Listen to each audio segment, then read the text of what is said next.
ओम शांति। पतित पावन बेहद का बाप आज हमें ड्रामा का ज्ञान देकर निश्चिंत कर रहे हैं कि जो सीन भी सामने आती है वो कल्प पहले भी हुई थी। जो कुछ भी हो रहा है रिपीट हो रहा है, नथिंग न्यू। तो आइए रिवाइज करते हैं आज के 7 मार्च 2025 के मधुर महावाक्यों को। ज्ञान से क्या होता है? सद्गति। ड्रामा को जानने कारण हम तमो प्रधानता के चिन्ह देखकर क्या कहते हैं? Nothing new. तमो प्रधान दुनिया की निशानियाँ चोरी, उपद्रव, मारपीट, अनेक मतें, बेहोश कर देने वाली दवाइयाँ, दुख के मौत, लड़ाई झगड़ा, दुखदायी प्रकृति, अलग अलग टुकड़े। आज की मुरली के अनुसार गायन इस प्रकार है।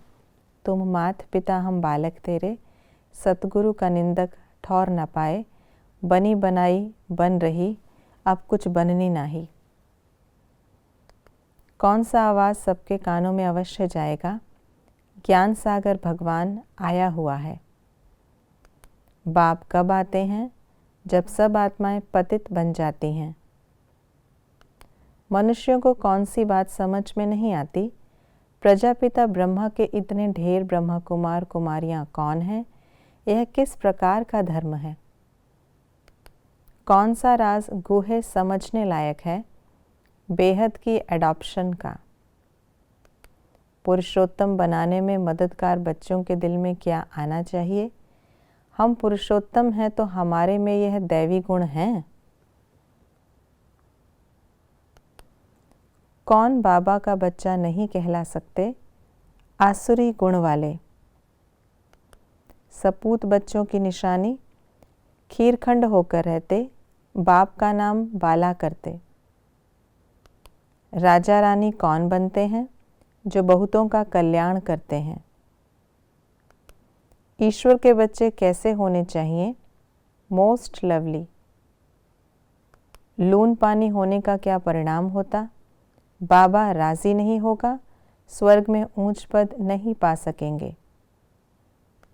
स्थिति चंचल होने का कारण क्या है? बाप और प्राप्ति को सदा सामने न रखना। अच्छे मार्क्स कैसे मिलेंगे? किसी भी प्रकार की सेवा में संतुष्ट रहने से। रॉयल आत्माओं को क्या कहा जाता है? सभ्यता की देवी।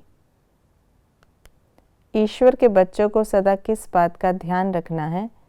मोस्ट लवली होकर रहना, आपस में कभी लून पानी नहीं होना, अपने को सुधार कर दूसरों को सुधारने की शिक्षा देना।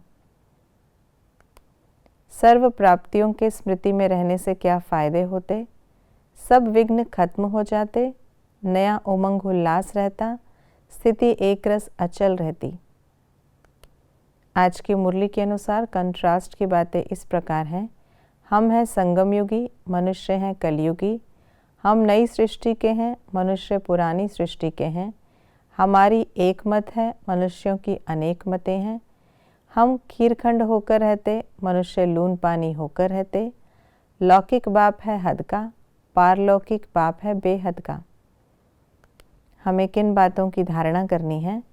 हंस बनना, सदा निश्चिंत रहना, बाप से पढ़कर ऊंच वर्षा पाना, अपनी चलन से बाप का नाम बाला करना, बाप समान पवित्रता सुख प्रेम का सागर बनना, सतगुरु की निंदा कराने वाला कोई कर्म नहीं करना, बाप द्वारा हुई प्राप्तियों की लिस्ट सदा सामने रखना, चेहरे और चलन से सत्यता की सभ्यता का अनुभव कराना।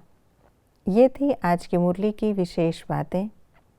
हम ईश्वर के बच्चे हैं तो हमें सदा इस बात का ध्यान रखना है कि हम कभी लून पानी ना हो, सदा ही लवली होकर रहें और एक बाप की याद में रहकर अन्य आत्माओं को भी उनकी याद दिलाएं। ओम शांति।